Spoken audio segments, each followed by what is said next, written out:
Graça e a paz, meus irmãos. Peço por gentileza que você abra comigo sua Bíblia no Evangelho de João, capítulo 20, versículo 30 e 31. O evangelista João, no final do seu livro, encerrando o seu livro, ele deixou claro para nós qual era o seu propósito ao escrever esse evangelho.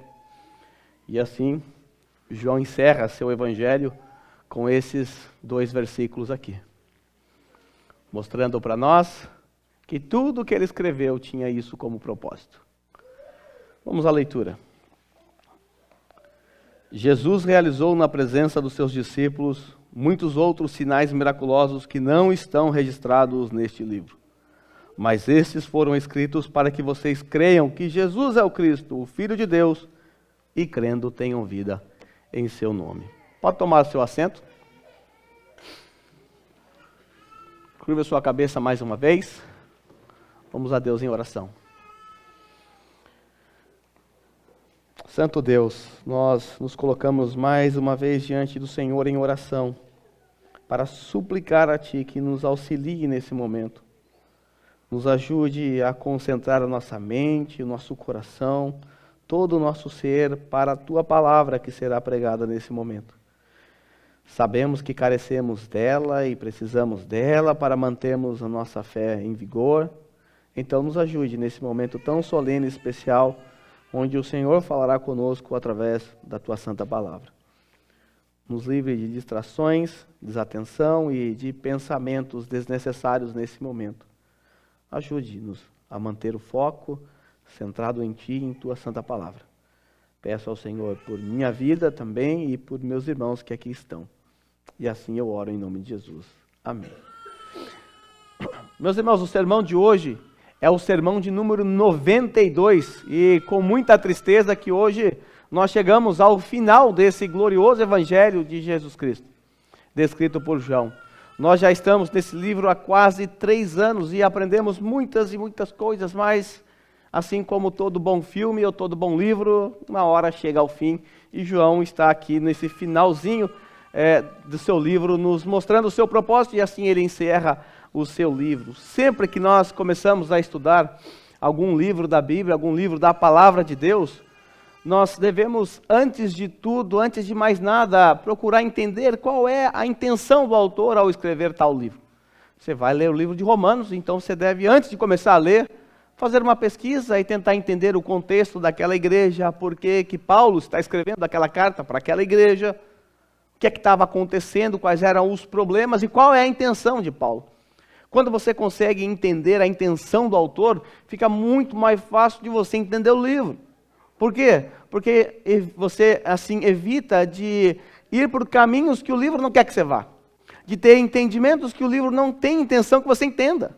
Você chega a conclusões, de repente, João ele vai olhar para você, ou Paulo, vai falar, rapaz, você está viajando na maionese, eu não escrevi para isso não. Você está usando isso de maneira equivocada. Então é muito importante fazer a pergunta, qual é o propósito do autor do livro que você está lendo, para facilitar a sua vida. Nem sempre é fácil identificar o propósito, o objetivo do autor. Às vezes está de forma implícita, às vezes de forma explícita. Não é fácil você identificar.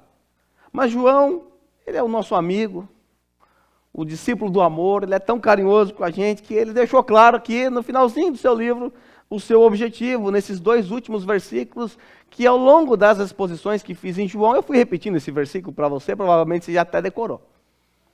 Por quê? Porque para que a gente não perdesse o foco, não perdesse o rumo dentro do Evangelho de João. Então, hoje nós vamos olhar para esses 2 versículos e extrair daqui os propósitos do Evangelho de João. O que João queria com a gente aqui da Igreja Batista Reformada durante esses 3 anos de estudos no Evangelho de João. De certa forma, o que nós vamos aprender hoje vai servir para você como uma prova final, um teste final. E se você, ao ouvir o que eu tenho a dizer, não olhar para a sua vida, olhar para o seu entendimento e chegar à conclusão, foi exatamente isso que eu entendi. Se você não chegar a isso, significa que você foi reprovado. Se tudo que eu expor aqui você falar, é isso mesmo, é tudo isso que eu entendi. Esses 3 propósitos de João está claro na minha mente, porque eu consegui perceber isso ao longo dos mais de 90 sermões. Agora, se você foi reprovado, não se preocupe, tem quase 100 sermões lá para você assistir do começo ao fim, para que você passe aí pela recuperação e assim saia com o entendimento completo do que o evangelista João queria transmitir para nós. Esse texto que está diante de nós vamos perceber o propósito tríplice de João. Ele tinha 3 objetivos. Ele queria que nós alcançássemos esses 3 objetivos que eu vou expor para vocês hoje. Mas antes de mais nada, algumas dúvidas surgem geralmente quando nós estamos tratando de evangelhos, e é importante eu relembrá-los de algo que eu já falei a vocês há muito tempo atrás. Uma dúvida frequente que estava na minha mente quando eu cheguei para a fé cristã, e também provavelmente você já teve essa dúvida, e também pode ser que tenha alguém aqui que ainda tem essa dúvida, é: por que nós temos 4 evangelhos na Bíblia?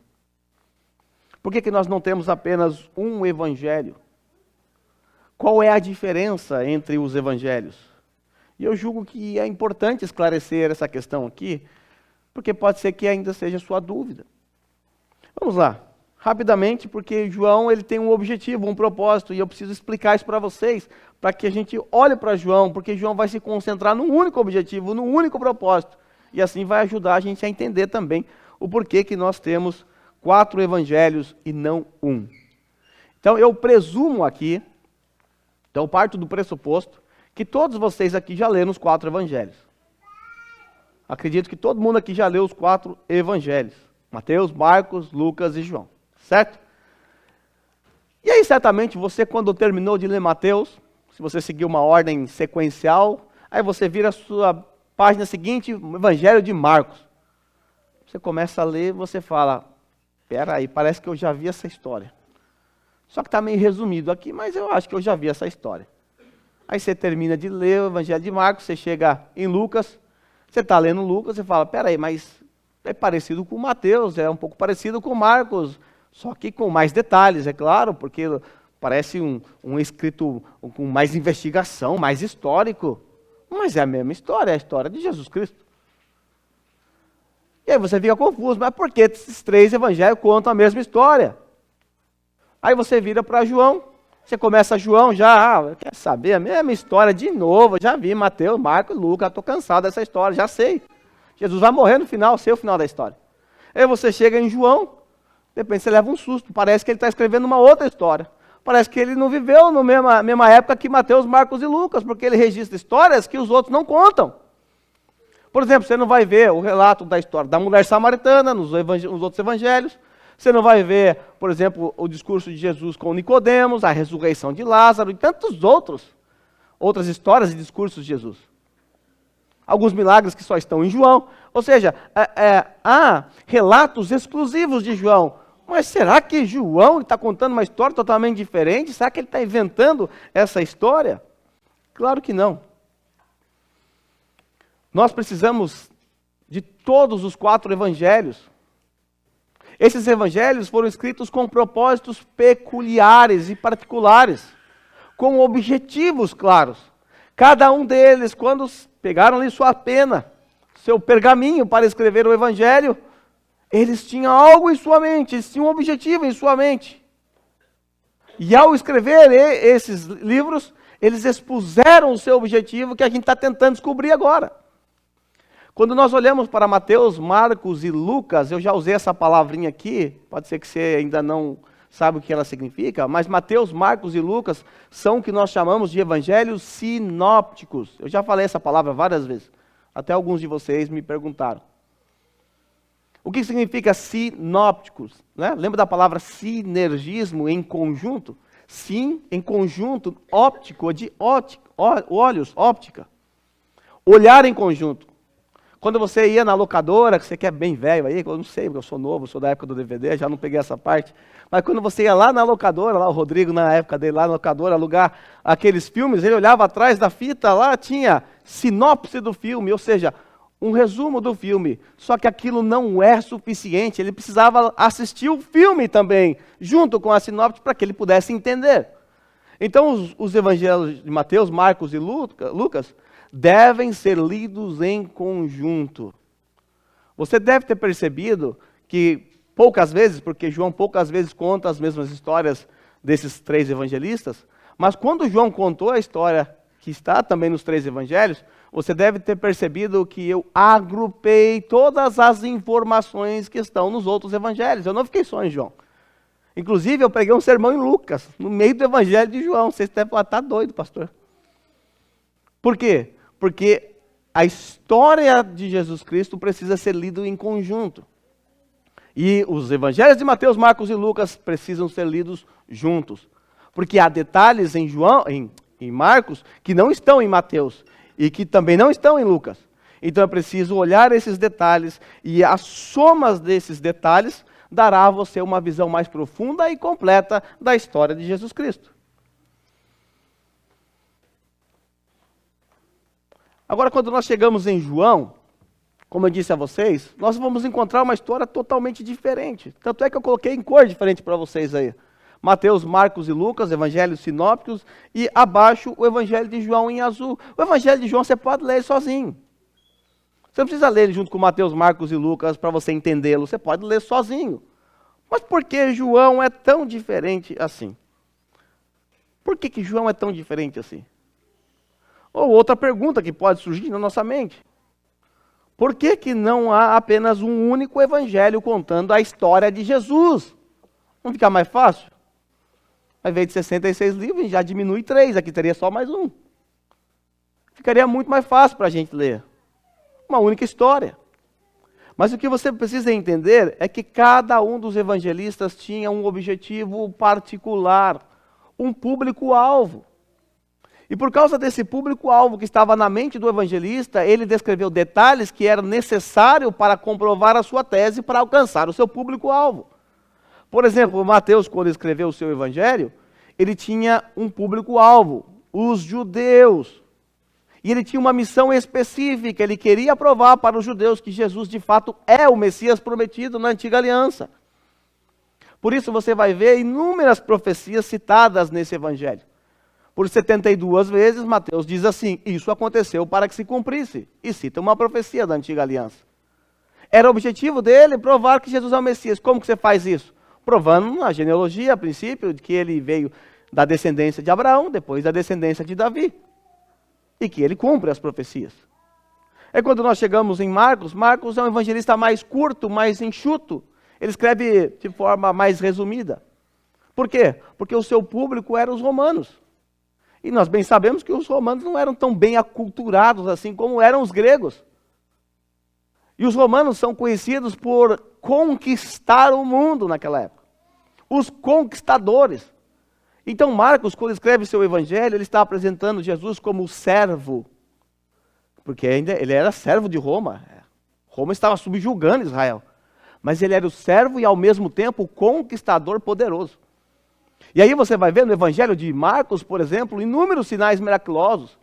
Você vai ver Jesus demonstrando poder sobre a natureza, poder sobre os demônios. Porque Marcos quer mostrar para os seus leitores que Jesus é muito mais poderoso do que Roma. Ele é o verdadeiro conquistador poderoso. Ele é maior do que César. Ele é maior do que todo o Império Romano. Ele tem poder sobre a morte, ele tem poder sobre os demônios. Roma não tem. E aí nós chegamos em Lucas. Lucas escreve para os gregos. E os gregos eram chatos naquela época. Por causa da filosofia, eles se achavam os mais sábios e inteligentes e os homens perfeitos da época. Então, quando nós olhamos para Lucas, Lucas ele apresenta Jesus como o verdadeiro homem perfeito. Por isso a sua genealogia vai até Adão. Ele queria mostrar que Jesus é sábio, é o homem perfeito que habitou nessa terra. E aí nós chegamos no evangelista João. Ele tem um propósito universal. Ele quer tanto alcançar os gregos quanto os judeus. Para ele tanto faz o público. Ele escreve para todo mundo. Para todo mundo. Por isso o evangelho de João pode ser lido de forma separada. Vamos ver a ênfase. Como a ênfase é diferente nos evangelhos. E por que é diferente a história de João e a história de Mateus, Marcos e Lucas? Primeiro, porque Mateus, Marcos e Lucas, eles escreveram relatando a história de Jesus na Galileia. Os feitos de Jesus na Galileia. E João, por outro lado, ele registrou aquilo que o Senhor fez, sobretudo nos últimos anos da sua vida, lá na Judéia, no final do seu ministério. É óbvio que Jesus não fez os mesmos milagres. É óbvio que Jesus não repetiu o mesmo discurso. Por isso, há discursos que não estão no Evangelho de João, e há histórias de João que não estão nos outros evangelhos. Por quê? Porque os sinópticos concentraram no ministério de Jesus, na Galileia, sobretudo no começo do ministério de Jesus. Já João focou na Judéia, no final do ministério de Jesus. Agora veja, note as ênfases. Os sinópticos enfatizam como Jesus como homem, descendente de Davi. Já por outro lado, João enfatiza o quê? A divindade de Jesus, mostrando que ele é de fato o Filho de Deus. Os sinópticos dão ênfase na história de Jesus. João não dá ênfase na história de Jesus. João dá ênfase no significado da pessoa de Jesus. Por isso ele é profundo. Os sinópticos dão ênfase nas narrativas de Jesus. Por outro lado, João, ele é enfático nos discursos de Jesus. Os sinópticos registram histórias breves. Já João, histórias longas, diálogos longos. De certa forma, podemos afirmar que cada um desses discípulos que se propôs a escrever, esses evangelistas, de certa forma, todos eles estavam respondendo a mesma pergunta, só que de maneira diferente. E a grande pergunta que eles estavam respondendo é: quem é Jesus de Nazaré? E existem várias maneiras de você apresentar alguém para outrem. Por exemplo, vamos pensar em alguém que ele é um escritor, um jogador de futebol e um pastor. Ele é tudo isso. Aí você chega, eu quero apresentar esse meu amigo que é pastor para um outro colega que também é pastor. Como eu vou apresentar? Esse é meu amigo jogador de futebol. Não vou falar que ele é jogador de futebol. Esse é meu amigo que é também pastor. Ele é pastor, é mesmo público. Agora, se eu estiver com esse amigo, um amigo que joga futebol, e se eu for apresentar esse que é pastor, eu vou destacar qual característica dele? Esse aqui, meu amigo, também joga futebol. Eu não vou falar que ele é pastor a priori. Então, eu vou dar ênfase naquilo que é necessário para o meu público. Mas, de certa forma, é uma apresentação desse meu amigo que é tudo isso ao mesmo tempo. Então, a grande pergunta que os evangelistas estão respondendo é a pergunta dos séculos. Quem é Jesus de Nazaré? E eu devolvo essa pergunta a vocês. Você é capaz de responder a essa pergunta? Quem é Jesus de Nazaré? Vamos pensar numa cena hipotética. Você está lá na sua fábrica, sentado na hora do seu almoço, você está lendo a Bíblia, e de repente senta alguém do teu lado, que está te observando já há um bom tempo, e senta ao teu lado e diz assim: olha, eu tenho notado que você todos os dias aqui está lendo a sua Bíblia, né? Você é um cristão, e eu nunca ouvi falar muita coisa sobre Jesus. Eu já vim para o Japão pequeno, aqui a gente não escuta muito, mas eu tenho curiosidade para saber quem é Jesus. Eu não sei nada sobre ele, só sei que ele morreu na cruz. Você poderia me esclarecer um pouco sobre quem é Jesus? O que você faria nesse momento? Mataria a bola no peito, saia jogando com tranquilidade, diria: fica tranquilo, vamos sentar aqui, vamos conversar agora, todo dia você senta aqui comigo, eu vou te explicar, vamos marcar um horário para nós estudarmos depois do serviço, eu vou ensinar você quem é Jesus. Ou você ficaria desesperado ou desesperada?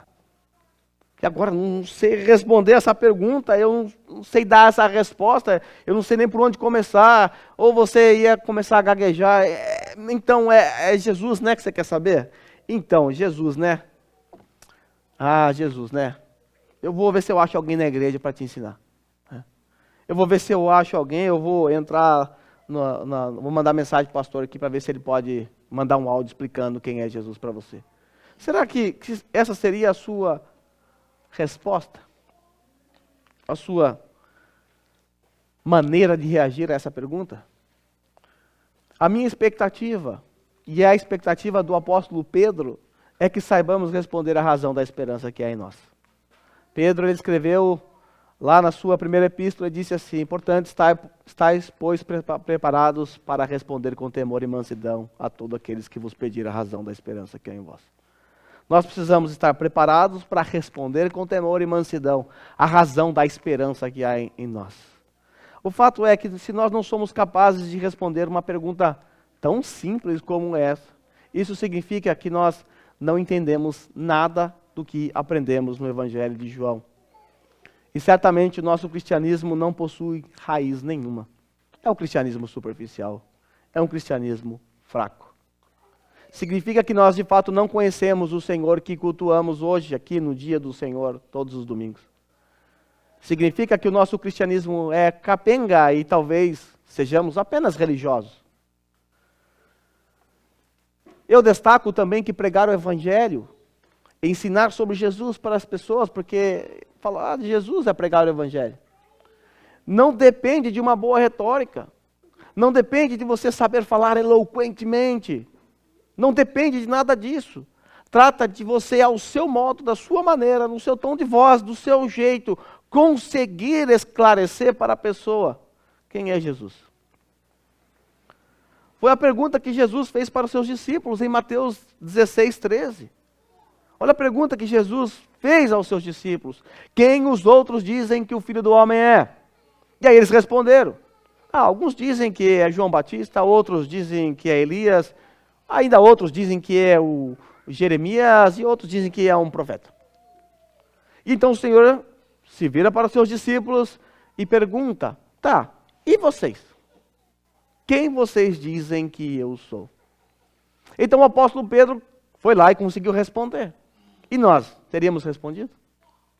Teremos uma resposta na ponta da língua para dar àqueles que perguntarem para nós quem é Jesus? Lamentavelmente, se você perguntar para um muçulmano sobre Alá, ele tem todas as respostas da mente dele para te dar. Se você perguntar para uma testemunha de Jeová ou qualquer outra seita sobre a fé deles, eles te responderão. E aí você chega para um cristão e pergunta quem é Jesus?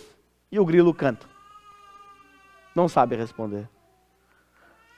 O problema disso é que quando chegamos nesse nível, nós afirmamos que amamos a Jesus, amamos a Deus, mas na verdade, na prática, isso mostra que não pode ser verdade.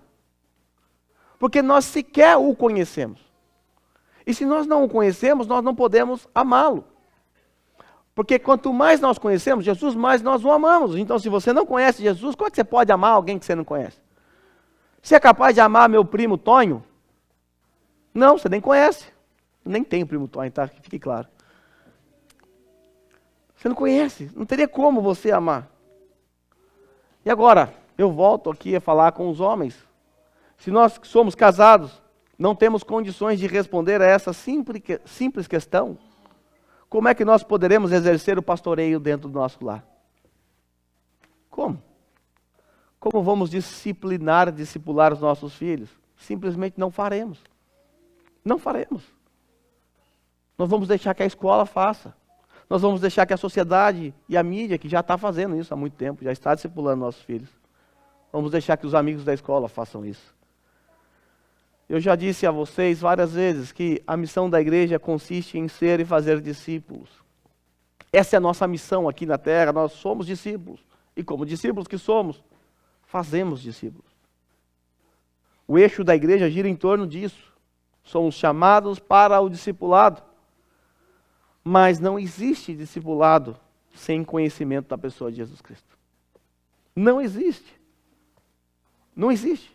Lembra da grande comissão de Mateus, lá no capítulo 28? Jesus se aproxima dos seus discípulos, disse assim: toda a autoridade me foi dada nos céus e na terra, ide, portanto, fazeis discípulos de todas as nações, batizando-os em nome do Pai, do Filho e do Espírito Santo, ensinando-os a guardar todas as coisas que eu vos tenho ordenado. Eu sei que a maioria das pessoas olham para esse texto, principalmente se você é da década de 90, a ênfase nesse texto para a década de 90 e talvez hoje ainda está aí no verbo ir. O verbo ir.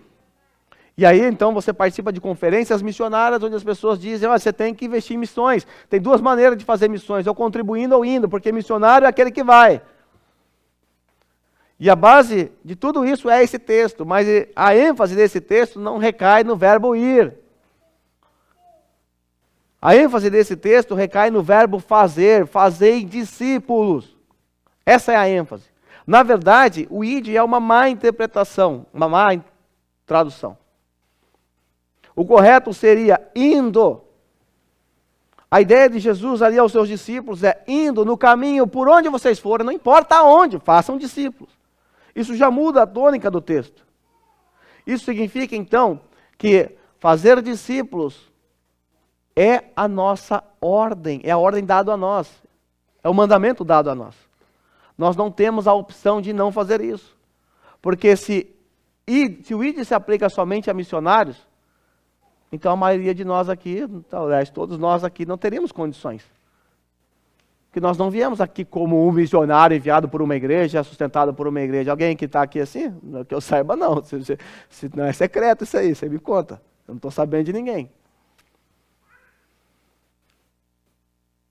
Às vezes as pessoas me perguntam no Facebook, nas redes sociais, no YouTube, às vezes, se eu sou missionário aqui no Japão. E eu sempre tenho que perguntar, ou pedir para a pessoa me definir o que ela quer dizer com isso. O que quer dizer isso? O que quer dizer ser missionário? Porque na cabeça das pessoas, e era também na minha cabeça, ser um missionário é você ser enviado por uma igreja a um país distante para pregar o evangelho, porque assim que nós conhecemos os missionários, e tudo bem, esse uso está tranquilo. Mas quando a pessoa vai por esse caminho, eu digo, olha, eu não vim aqui dessa forma. Mas eu tenho que dizer para você que eu sou missionário, assim como você também é. Porque todo cristão é um missionário. É um missionário. E ele é chamado a fazer outros discípulos, a pregar o evangelho e fazer discípulos. Agora, como é que nós vamos praticar isso? Como será possível cumprir isso se nós não conhecemos Jesus Cristo, ou não conhecemos o evangelho de Jesus Cristo? Simplesmente nós não vamos conseguir. Lembro uma vez que o Paul Washer, falando sobre alguns missionários que nunca deveriam ter ido para o campo, ele disse o seguinte, que esses evangelhos são, na verdade, um desfavor à causa de Cristo. Porque prega um evangelho que não é evangelho, um evangelho anátema. Mas estão lá pregando, Eu já contei para alguns aqui, os mais velhos, então se você é novo, é novidade para você, se é mais velho, você vai ouvir de novo. Lá na minha adolescência, eu queria muito ir para uma missão muito famosa no Brasil. Muito famosa, uma missão mundial famosa. E aí, na época, começou aquele negócio de internet, aqueles grupos de bate-papo do UOL, para evangélicos, grupo para testemunho de Jeová, e um monte de grupo lá. Eu entrei no grupo de evangélico, porque tinha debate, tinha um monte de coisa legal lá. E de repente, conheci para mim era moça na época, mas era bem mais velha que eu. Ela devia ter uns 30 anos, né? Para mim era velha já, né? Eu tinha 16, então. E ela estava nessa missão. E a missão dela, né, o propósito dela era terminar ali e ser missionária na Índia, né? E eu comecei a fazer bastante perguntas sobre o seminário, porque eu estava interessado, eu queria ir para o seminário, queria fazer aquele seminário depois que eu terminasse a escola. E aí ela foi me falando a rotina, e chegou o momento, eu perguntei, tá, mas que hora vocês estudam teologia? Porque eu também queria estudar teologia. Ela falou, não, a gente não precisa de teologia não. Para ser missionário não precisa de teologia. Eu falei, mas como não precisa de teologia? Não precisa. Aí ela começou a discutir comigo, a discussão vai, e eu falando que sim, ela falava que não. Aí eu desisti, mudei de assunto, fui dando voltas e voltas e voltas. Depois, com um pouco de conhecimento que eu tinha, comecei a fazer algumas perguntas sobre Jesus Cristo para ela. E essa pretendente a missionária, ela chegou a afirmar nas respostas que Jesus não era Deus, e outras heresias também. E no fim eu perguntei para ela, eu voltei para ela e falei assim, olha, você disse que não precisa de teologia, mas você afirmou que Jesus não é Deus. E as outras coisas que ela falou que eu não lembro direito. Sabe o que ela me disse? Para onde eu vou, eu não preciso ter conhecimento, porque lá na Índia nem eles conhecem Jesus. Ou seja, o que eu falar está valendo. Bem, é um tipo de missionário desnecessário, um missionário do inferno, e eu espero de coração que essa moça não tenha ido para nenhum campo missionário, porque faria um desserviço. Só que nós estamos aqui, não estamos sendo enviados para nenhum campo por aí na Arábia ou qualquer lugar. Mas nós somos missionários dentro da nossa casa, nós somos missionários lá na nossa fábrica, lá fora. E aí me veio a frase célebre de Spurgeon que eu vou colocar, que estava aí para vocês, né? Saiu. Volta aí, Spurgeon. Spurgeon dizia que todo cristão ou é um missionário ou é um impostor. O cristão ou é um missionário ou é um impostor. Porque todo cristão é missionário. Agora voltando aqui para o nosso texto de Mateus 18, 19 e 20. Ide, portanto, fazei discípulos de todas as nações, batizando-os em nome do Pai, do Filho e do Espírito Santo, ensinando-os a guardar todas as coisas que eu vos tenho ordenado. Pense aí na sequência do texto. Primeira coisa que acontece no texto, o evangelho é pregado. O coração é transformado. A palavra, o poder da palavra, com a ação do Espírito Santo, transforma a pessoa, então ela se converte, em seguida ela obedece ao Senhor, então ela é batizada, ela entra na membresia da igreja local, e agora ela passa a viver como um cristão dentro de uma igreja local. O que acontece com essa pessoa? O que acontece com essa pessoa, nova na fé, é que ela precisa conhecer mais acerca do Evangelho. Ela precisa aprender mais sobre Jesus. Veja o texto. Fazei discípulos de todas as nações, batizando-os em nome do Pai, do Filho e do Espírito Santo, ensinando-os a guardar a todas as coisas que eu vos tenho ordenado. O Evangelho entra no coração, o Espírito Santo age, transforma o coração, ela se entrega a Cristo. Uma vez comprovada a sua fé, a sua profissão de fé, em obediência ao Senhor, ela é submetida ao batismo. E após isso ela passa a ser membro da igreja local e agora acompanhada, a igreja tem um papel importante na vida dela, vai ensinar para ela com profundidade quem é Jesus. Aí eu volto à pergunta inicial, quem é Jesus? Se nós aqui não somos capazes de responder a essa questão, como é que nós vamos discipular essa pessoa nova na fé?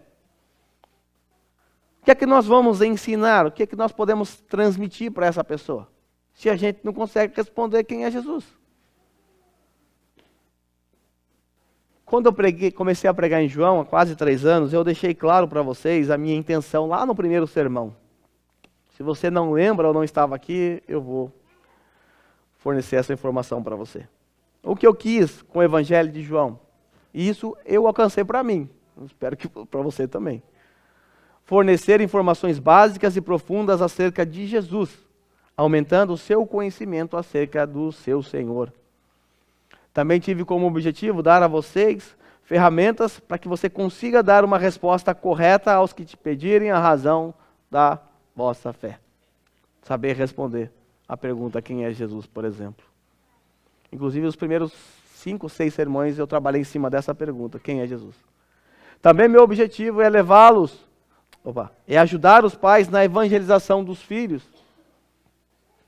Também levá-los a admirar ainda mais o nosso Senhor e o seu glorioso Evangelho. Como eu passei a admirar ainda mais o meu Senhor por causa dos estudos no Evangelho de João. E também tive por objetivo levar você a admirar o Evangelho de João. Eu trabalho com o Evangelho de João desde os meus 16 anos. Mas eu nunca tive a oportunidade de expor o Evangelho de João. E eu passei a admirar e amar ainda mais o Evangelho de João. Porque mesmo durante esses anos, trabalhando com o Evangelho de João no discipulado, eu deixei de notar verdades tão profundas simplesmente porque eu não havia cavado mais o fundo do poço. Tinha diamante ali, e eu tive essa oportunidade, e eu espero que você também tenha amado e admirado ainda mais o Evangelho de João. Agora, para a gente caminhar para o final, vamos para o nosso texto. Vamos analisar o propósito triplo de João. O que é que João queria, no fim das contas, que a gente entendesse? Que é isso que realmente importa. O que João tinha como objetivo? Porque se a gente não alcançou esse objetivo, então fracassamos. Vamos ao texto. Jesus realizou na presença dos seus discípulos muitos outros sinais miraculosos. Eu já disse a vocês inúmeras vezes, sobretudo quando tratamos dos milagres de Jesus no João, que João, ele olhou para todos os sinais, inúmeros sinais miraculosos que Jesus havia realizado, e ele pensou apenas 7 milagres e colocou na sua história. Dentre tantos e tantos e tantos, João só escolheu 7. 7. E ele diz, Jesus fez outros. É verdade, eu não registrei nesse livro. Mas aqui está os que eu escrevi. Mas por que eu registrei? Mas por que João registrou os 7 sinais miraculosos? Porque João registrou esses sinais, ele tinha um objetivo. E ele vai dizer para nós. Mas esses sinais foram escritos para quê? Para que vocês creiam que Jesus é o Cristo, o Filho de Deus, e tenham vida em seu nome. Aqui nós encontramos o propósito triplo de João. Primeiro propósito de João. Ele quer que você, ao ler o Evangelho, esse Evangelho, perceba que Jesus é, de fato, o Cristo. Acelerado o negócio aqui.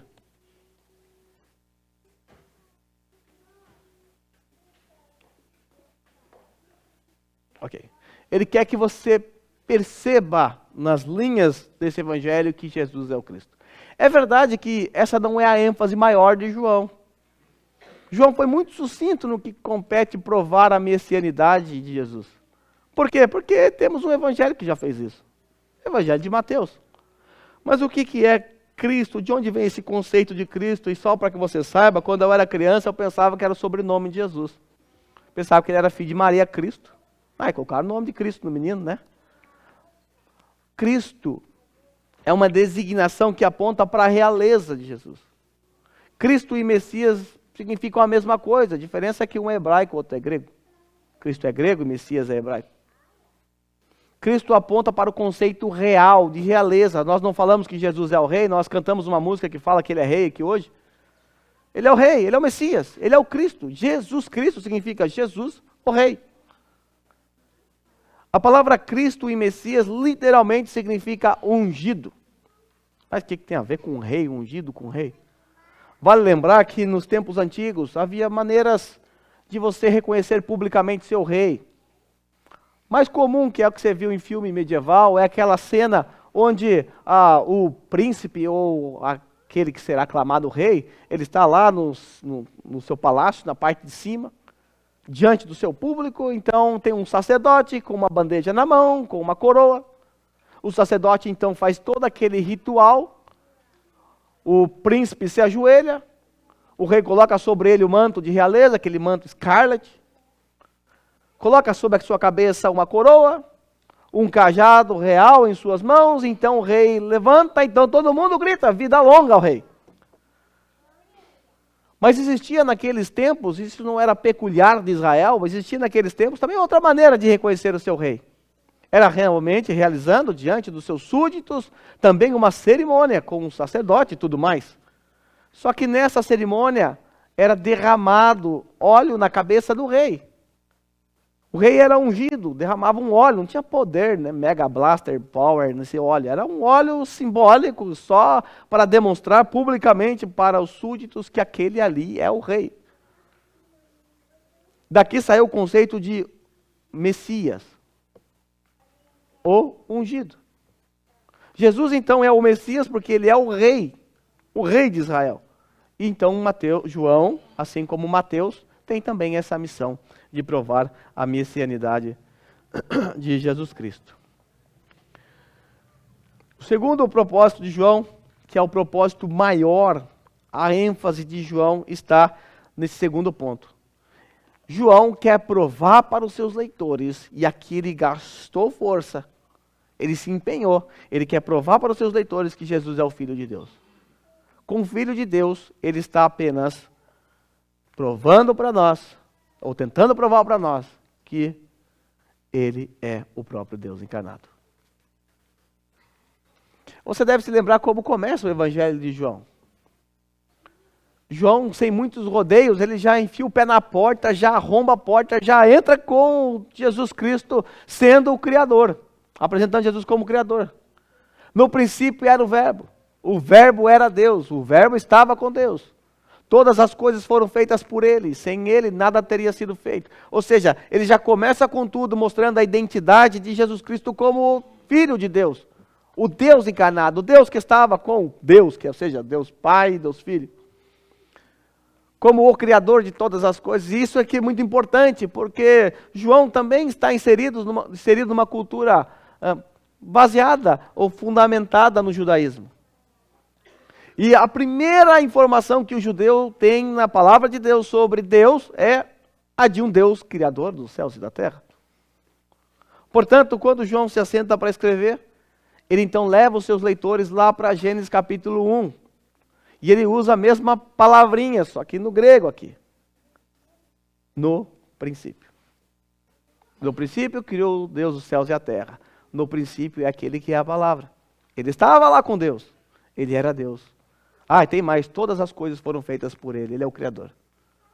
Ele é o Criador. Então a gente percebe ao longo do Evangelho de João essa ênfase teológica, onde ele está tentando mostrar para os seus leitores, através dos sinais, dos discursos profundos, da capacidade que Jesus tem de ver o que está acontecendo, mesmo não estando presente, ele está provando para nós que Jesus é Deus.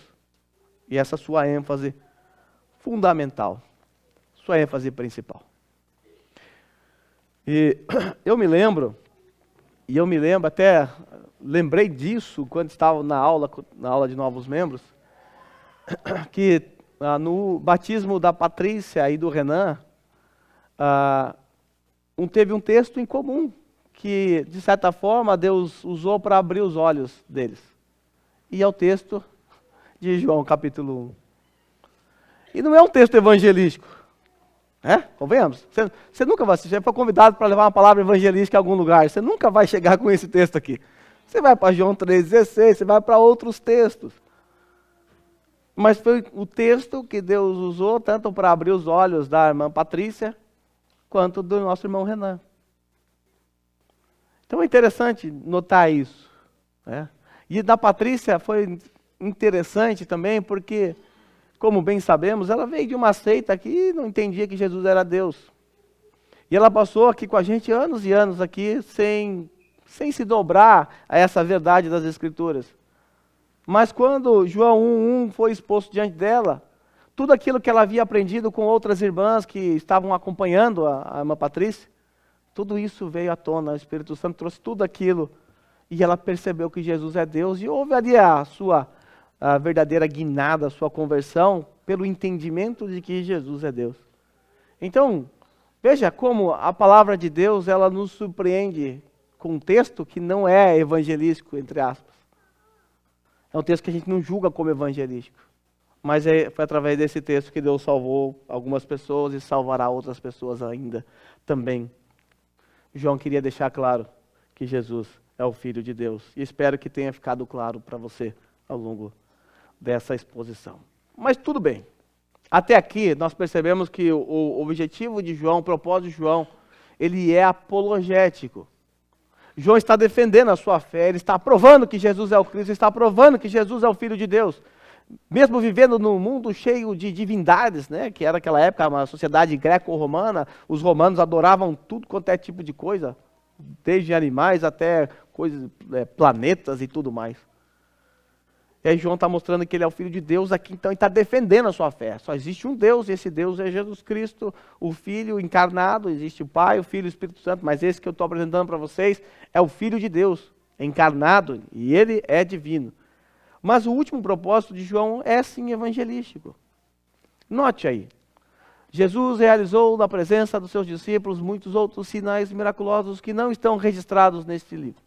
Esses, porém, foram escritos para que vocês creiam que Jesus é o Cristo, o Filho de Deus, e agora por último, e crendo, tenham vida em seu nome. João não queria apenas carregar os seus leitores de informações teológicas acerca de Jesus Cristo. Sei tudo agora sobre Jesus, sei que ele é o Cristo, eu sei contar todos os milagres que eu aprendi aqui em João, estou craque agora, 3 anos aqui, quase um seminário só de João, estou craque, eu sei responder. Beleza. Mas o objetivo de João não é só isso. O objetivo de João é que as pessoas, ao perceberem ou tomarem ciência de que Jesus é o Rei, o Messias, o Cristo, o Filho de Deus encarnado, a esperança de João é que essas pessoas creiam em Jesus por causa dessas verdades e recebam a vida eterna dada pelo nome de Jesus Cristo, nosso Senhor. Por essa razão, eu amo demais o Evangelho de João e sempre me acompanhou nos estudos que eu fiz evangelístico. Porque João tem esse objetivo, ele quer que as pessoas recebam a vida eterna por causa de que Jesus é o Cristo, o Filho de Deus.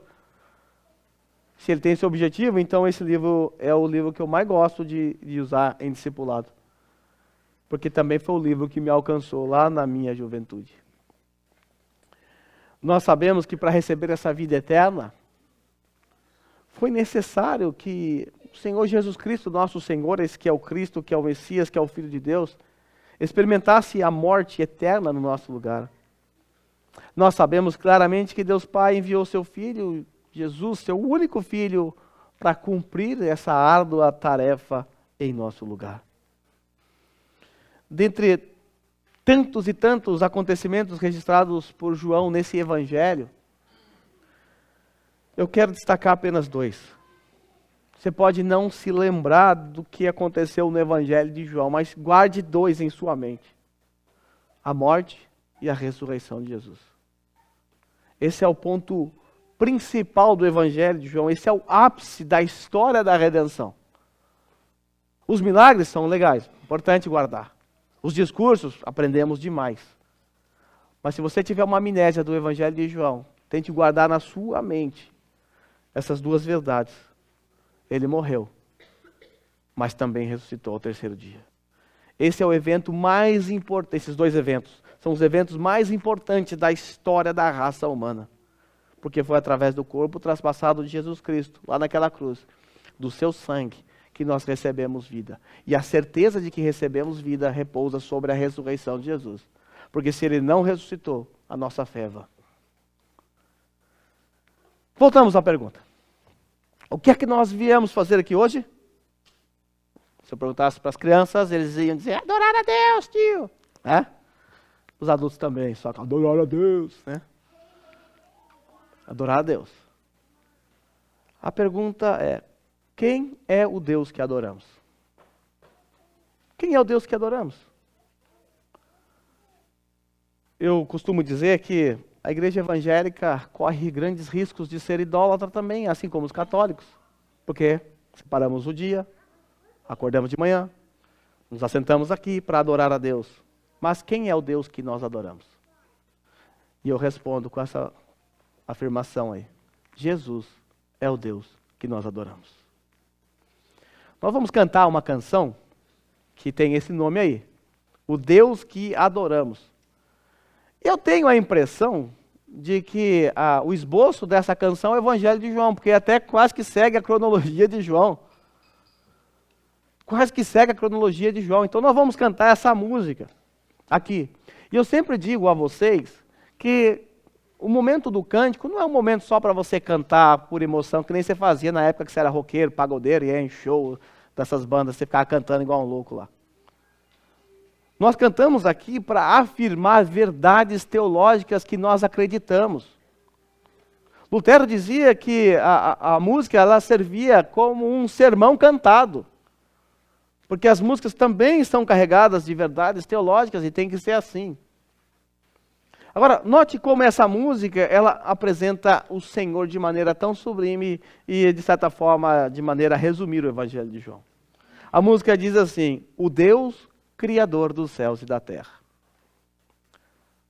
Começa lá com João 1:3, onde Jesus Cristo é apresentado como o Criador. Versículo 3 diz que Ele é o Criador, todas as coisas foram feitas por Ele e por intermédio dEle, e sem Ele nada do que foi feito teria sido feito. O Deus Criador dos céus e da terra, é o Deus lá de Gênesis capítulo 1. Pelo poder de sua palavra, reina com autoridade. Olha o conceito de Messias aqui presente no nosso texto, na nossa música. Ele reina, ele é o rei.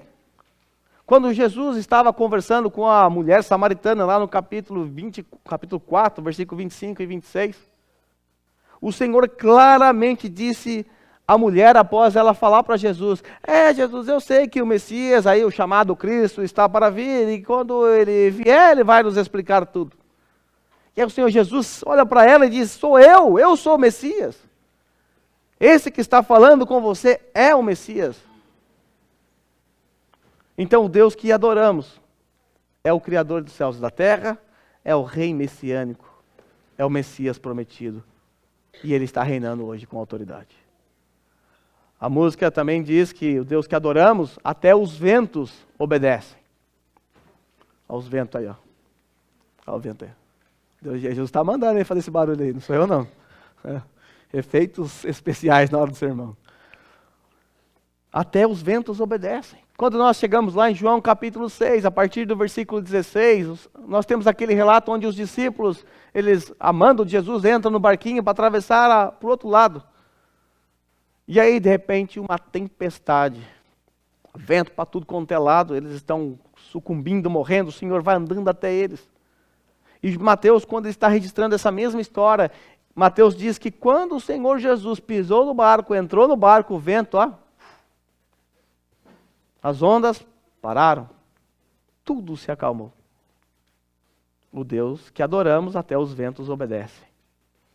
A música ainda diz, sua palavra é suficiente para os mortos levantarem. Agora somos lembrados do capítulo 11 de João, onde Lázaro foi chamado à vida após 4 dias na sepultura.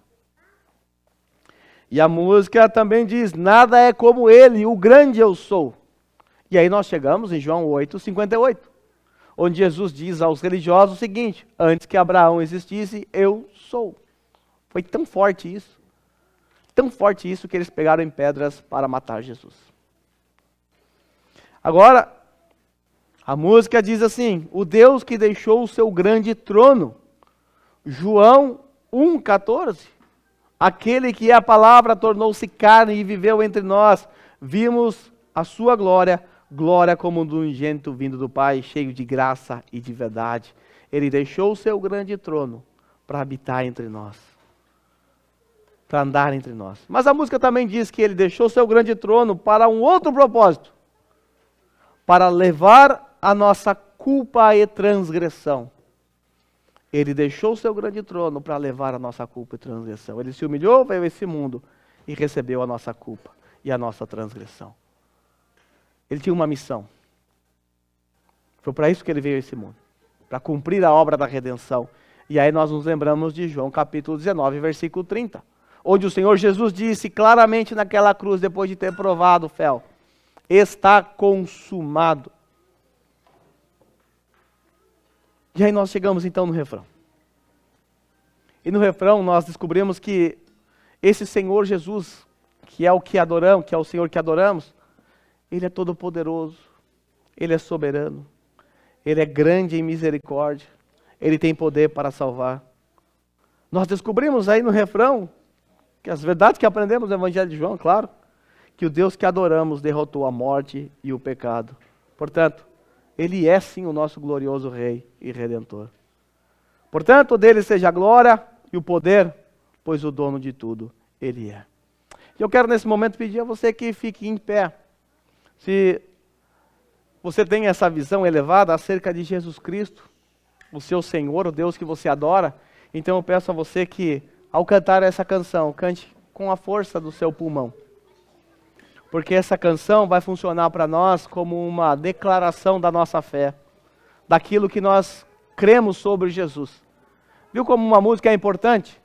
Se você decorar essa canção, você tem aqui basicamente na sua cabeça quase que um resumo do Evangelho de João, ou pelo menos da maioria das informações, as mais importantes informações presentes no Evangelho de João sobre Jesus Cristo.